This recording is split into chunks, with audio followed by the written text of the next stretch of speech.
Glenn Terrell was a 13-year-old from Tibbetts, Louisiana. He lived with his mother and father. He had a twin sister, Glenda, an older brother, Gary Jr., and a younger brother, Galvin.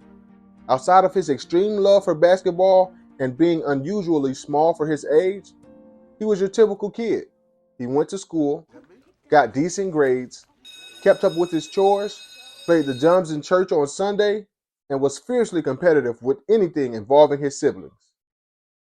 Once he went a whole week without talking to his younger brother Galvin over a game of rock, paper, scissors. Shoot. Him and Glenda competed at everything from who could finish their food the fastest to who could drink their juice the slowest.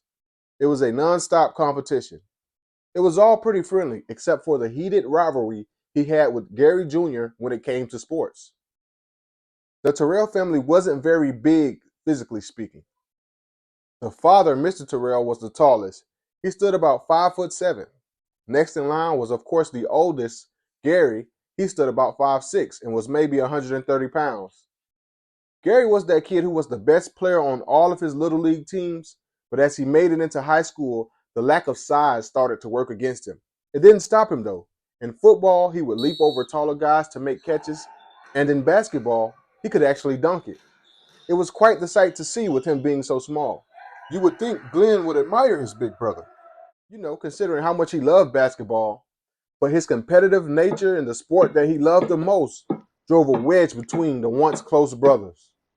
When they were kids, they were neck and neck, but as soon as Gary started to grow just a little, he overpowered Glenn at every turn. Glenn, who had turned 13 7 months ago, was expecting the same growth spurt his brother got. Even though it wasn't much, he was still expecting it. Glenn stood just 5'1" and barely weighed 100 pounds. Needless to say, he had never played organized sports, although he badly wanted to.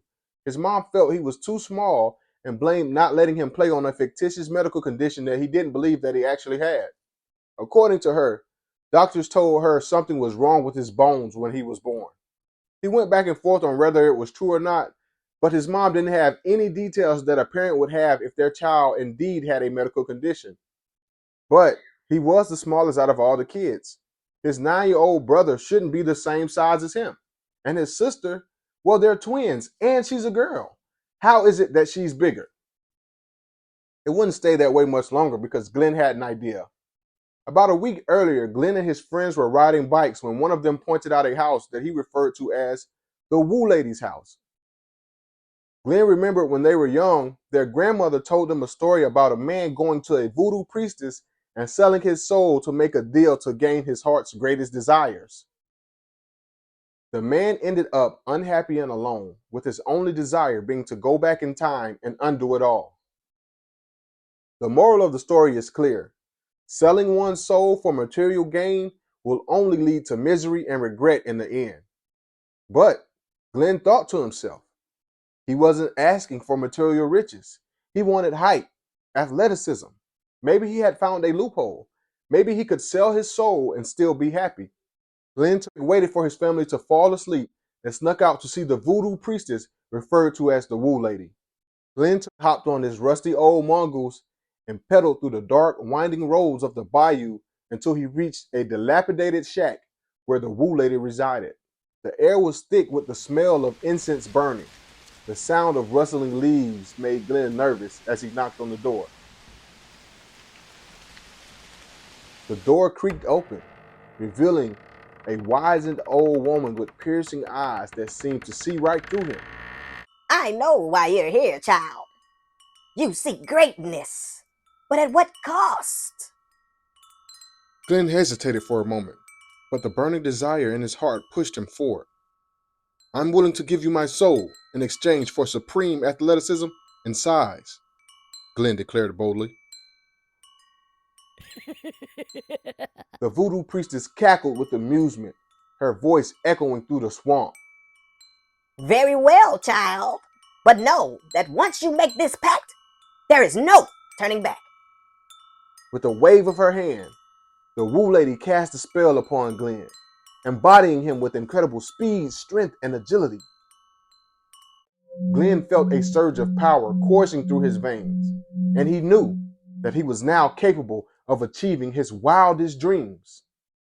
Glenn rode his bike home in excitement. He was so amped up, the idea of sneaking back in the house never entered his mind. He leaned his bike up against the house and picked up the basketball. The moonlight provided just enough visibility for him to work on his skills. Before long, he woke his brother up, who came outside to join him. Pass the rock. You don't know what you're doing with it. Glenn hadn't beaten his brother since they were 7 or 8 years old, but this night he beat him 3 times in a row. All the ruckus woke up his father. He came outside and told him to get back to bed. As the boys were walking past their father into the house, he grabbed Glenn by the arm and pulled him close. Boy, I see you've grown a couple inches since dinner, seems like. I'm going to have to go clothes shopping pretty soon. Glenn smiled. By the time Glenn finished high school, he was a star. He was recruited by every major college and ended up starring at Indiana. By his senior year, he stood 6'8" and 220 pounds. He was projected to be a first overall pick in the 1987 NBA draft. A few years earlier, a guy by the name of Michael Jordan had taken the league by storm. The Boston Celtics were hoping he fell to the number 2 slot to pair him with Larry Bird and stamp out the Michael Jordan dynasty before it began. Things were going great. Glenn seldomly thought about the night that started it all. Why would he? Life was going better than he could imagine, and that night made him feel dirty, guilty. It was the only time he thought of himself and felt bad, so he just didn't think about it. But on this night in particular, 2 nights before the NBA draft, at a party celebrating Glenn's college career and his future as an NBA player, he couldn't stop thinking about it. So he drank and drank and drank some more and tried to enjoy the party. But all this did was make him drowsy and more anxious. So he went to find his friends who did a little extra. Now, Glenn wasn't a heavy drug user, but being a star in a small college town like Indiana, he'd partied a lot and had his try of numerous of drugs. He wasn't really impressed or hooked by any of them except for cocaine. In 1987, cocaine was viewed as a social party drug, and Glenn certainly used it socially.